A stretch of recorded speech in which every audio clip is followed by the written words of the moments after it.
This is a very short video on hammock insulation and underquilts. The reason I'm making this video is because I've got a really expensive underquilt, and the last two times I've been out in it, hasn't worked and performed as well as it should have done.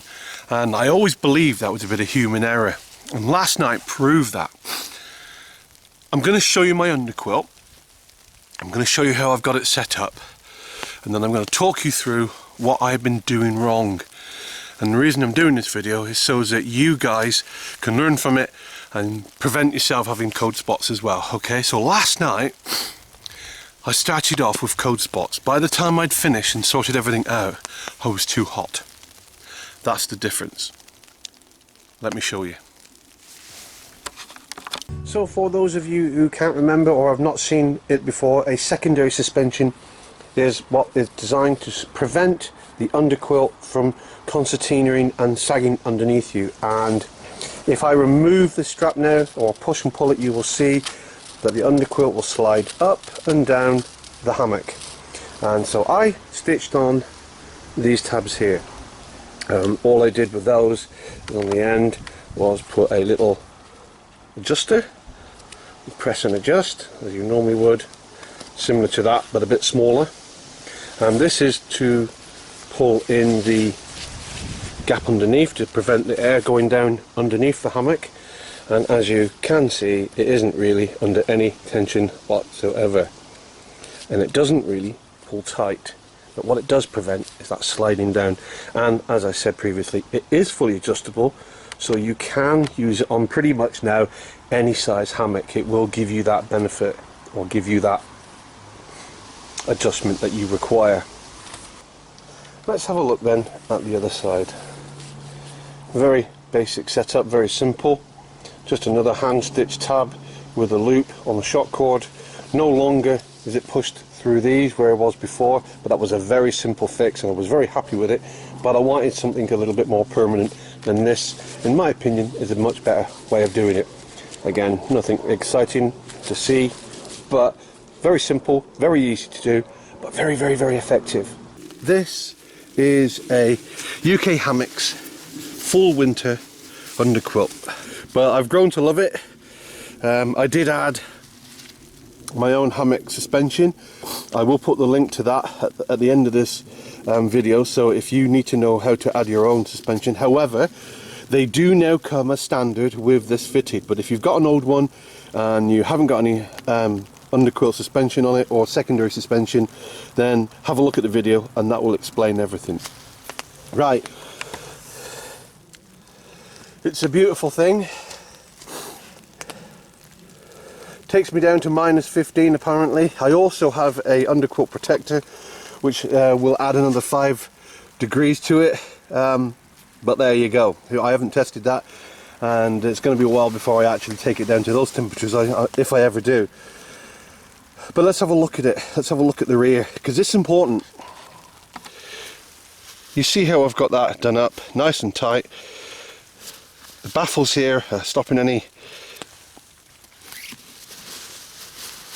air getting in, but if you undo them, what happens is it spreads. Now, that's a big gap. Now you could say, well, why don't you just pull it up really tight and have done with it? So if it's up tight all the time, it's done and you won't get any air in. Well, that's not how it works, I'm afraid. If your underquilt is pulled up too tight, either by the secondary suspension or its normal suspension, then it will be too close to your back. The down can't expand fully to its full potential and you will get cold spots. On the same way, if you're sagging too low and you've got not enough tension on either of your suspension systems, then there will be too much air hanging underneath you and you will not be able to warm that air up, and again you will get cold spots.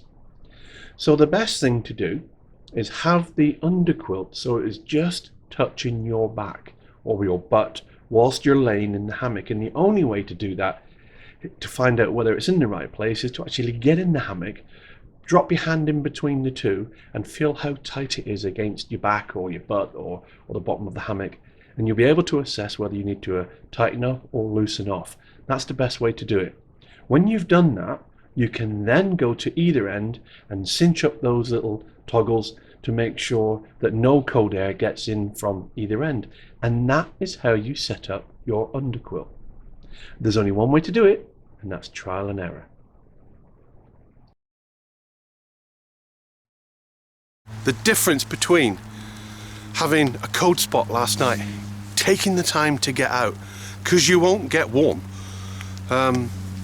making another adjustment, maybe just an inch here and an inch there, tying it up, just that little bit, that minor adjustment, made all the difference.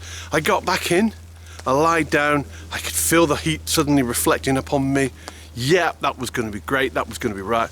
I pulled my top quilt on top of me. 15 minutes later, I'm getting back out again. Why? Not because I'm cold, because I'm now too hot. I've got to strip down, I've got to get down to less gear, I'm rolling my sleeves up. It's far too hot. That's the difference. Take the time to make the adjustments. Don't just lie there in the night thinking, I'm cold.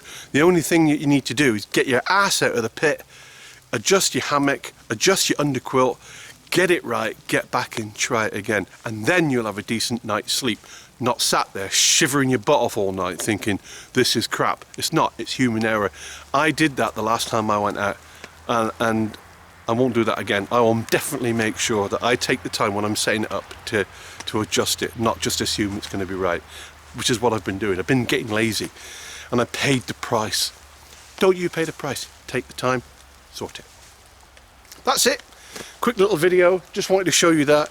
Just wanted to show you my experiences, how I adjusted it, what I did to get over the problem, and the benefits of taking the time and making that effort.